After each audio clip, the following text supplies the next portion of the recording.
Field marshal Syed Asim Munir کا national defence university اسلام آباد کا دورہ۔ ISPR کے مطابق صدر نیشنل ڈیفنس یونیورسٹی نے فیلڈ مارشل سید عاصم منیر کا استقبال کیا۔ فیلڈ مارشل کا national security and war courses کے پاس آؤٹ افسران سے خصوصی خطاب۔ فیلڈ مارشل نے اپنے خطاب میں جنگ کی بدلتی ہوئی نوعیت پر روشنی ڈالی۔ فیلڈ مارشل کا جنگ کے بدلتے ہوئے انداز اور اسٹریٹجک وضاحت کی اہمیت پر زور۔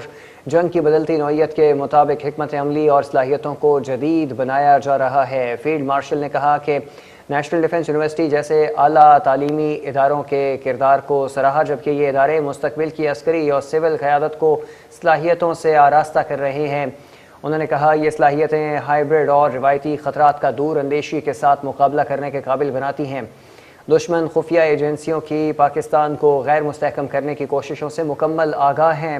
انہوں نے کہا کسی کو پاکستان کے امن اور معاشی استحکام کو نقصان نہیں پہنچانے دیں گے۔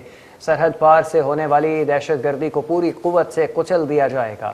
فیلڈ مارشل سید عاصم منیر نے کہا دہشت گردوں کی محفوظ پناہ گاہوں اور سہولت کاروں کا مکمل خاتمہ یقینی بنایا جائے گا۔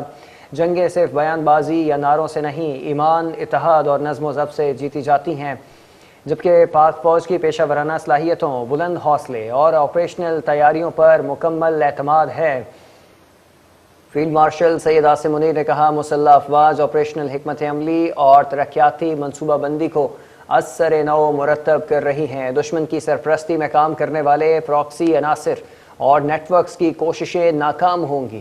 انہوں نے کہا کہ افسران وطن سے وابستگی اور بے لوث خدمت کی اقدار کو ہمیشہ مقدم رکھیں۔